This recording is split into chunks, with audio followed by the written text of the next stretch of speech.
Hi everyone, welcome back to my channel. My name is Perseverance Maremeni, also known as Madam Speaker, also known as the CEO of Self-Love. If you're joining in for the first time, welcome to the family. Please hit that subscribe button, like, comment, and share. And if you're returning, thank you so much for the continuous love and support that you are showing me. Today we're going to be doing a debriefing session of our previous live session, which is what is the reason why you don't attend family gatherings anymore, where we were talking about, pretending competition and just being mean towards one another and insensitive towards one another during family gatherings. So if you joining the debriefing session for the first time, I need you to know that what we do here is just highlight a few things that I feel like, for me, I feel like there are always points that I would like to take away, and also what I think about the whole live session in general. So one of the few things that I would like to highlight, or that I feel like they need to be paid attention to, is the fact that some family members will always be insensitive no matter what, because one of the people who was on the comment section was saying that you guys are so overly sensitive sometimes because we joke around a lot,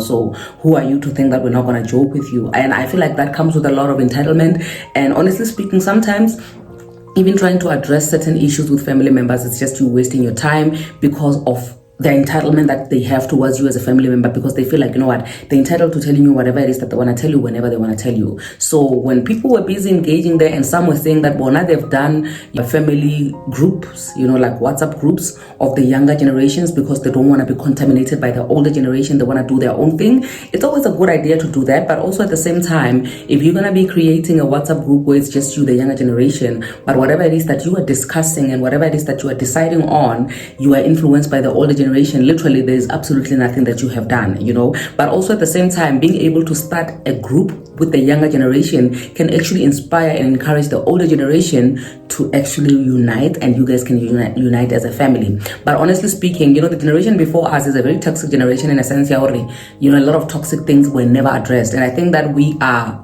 moving away from being like them because we discuss a lot of issues. Like literally almost nothing is a taboo topic to us, so it makes it easy for us to tackle things that in the past it was difficult to tackle, because in their era it was a norm to be toxic. You get what I mean? So the one thing that I want to highlight, which is the most important thing, was a comment where somebody said that, sometimes people attend things like your funeral when they hated you when you were still alive, simply because they want to ease their own conscience. It's got absolutely nothing to do with you, but it's got more to do with the fact that because they feel bad of the treatment that they gave you while you were still alive, then they want to act as if, they've made peace. You must respect the dead when they failed to respect you while you were still alive. So it's got more to do with them than it has anything to do with you. So it's always a good idea to bear that in mind, that sometimes when people show up, it's got absolutely nothing to do with them wanting to support you. It's got everything to do with the fact that they just want to ease their conscience. That is why it is very, very difficult to even have a decent conversation with such people. That is why in most cases you find that they can even trigger you,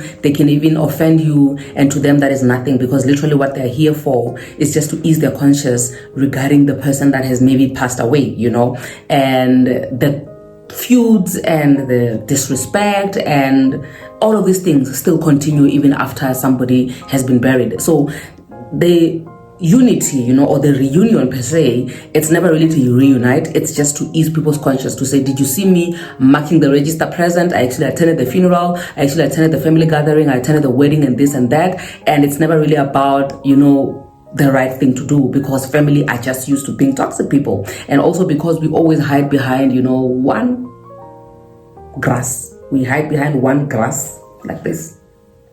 And we always say, we are the people of Ubuntu, we are united, we support in numbers. When one of us cries, we go there in numbers. But the question is, when we go there in numbers, when one of us cries, what are we there to do?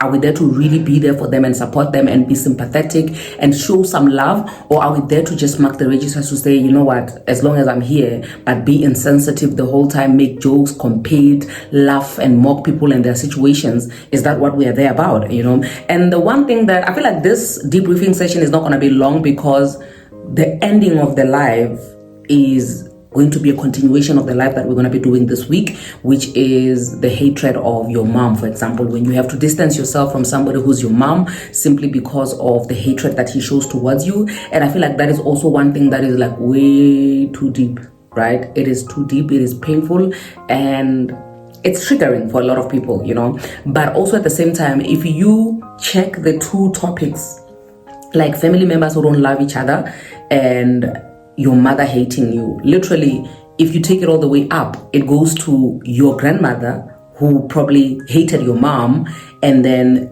influenced your mom's other siblings.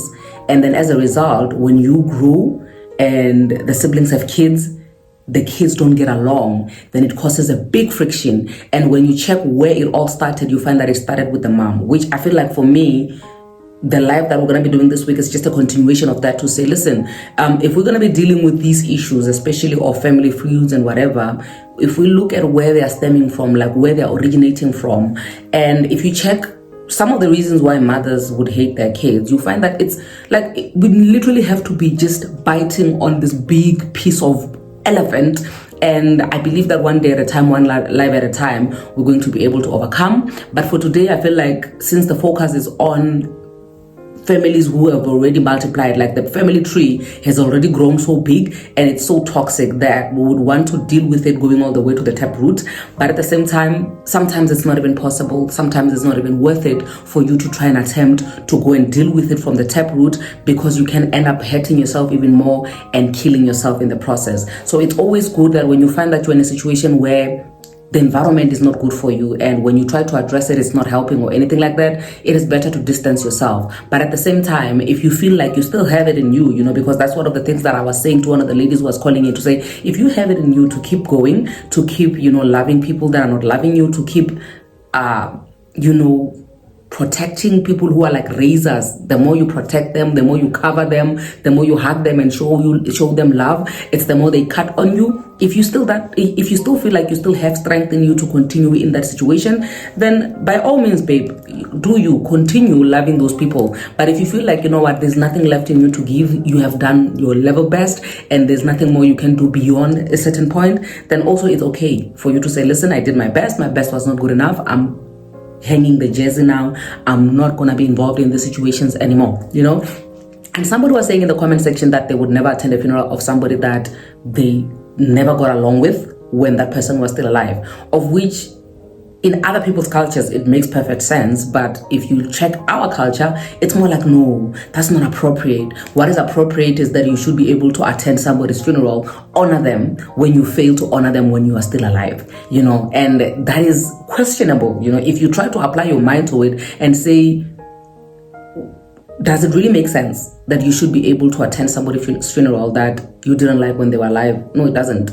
It goes back to Exhibit A, which is people attending funerals and honoring people just to ease their own conscience. And it's got absolutely nothing to do with them supporting people who are going through whatever, or it's got absolutely nothing to do with the person that has passed away. But it's got everything to do with me as an individual to say, I'm trying to ease my own conscience and I will do it via you. So sometimes it's always best to distance yourself from that situation. But, by the grace of God, I believe that, there's nothing which is impossible. And if we pray about it and we try where we can, according to the strength that God has given us, we can overcome, we can reunite, we can reconcile, and we can become united as families. And I believe that the one way, which is the way that we are using here on social media, is being able to openly speak about things that we don't like, being able to engage and say, listen, you have hurt me. Instead of me complaining about you to somebody else, if I come and I complain to you about it and you tell me that, no, you are overly sensitive and you become defensive, then at least you would have known that I have tried.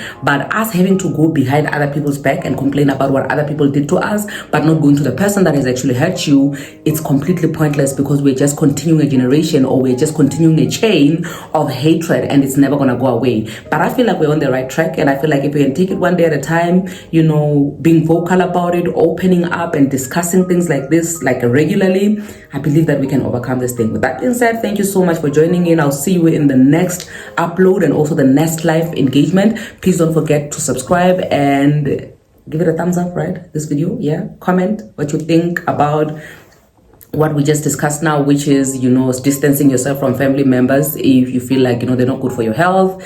And what is your situation, and how would you go about dealing with a family member that is toxic, or family members that are jealous, pretentious, and just compete with you and they don't want to see you do well? How would you deal with that?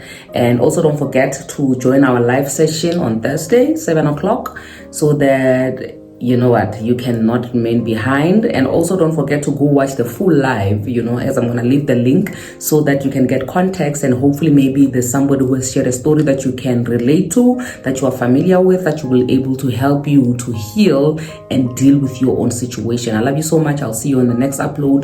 Mwah.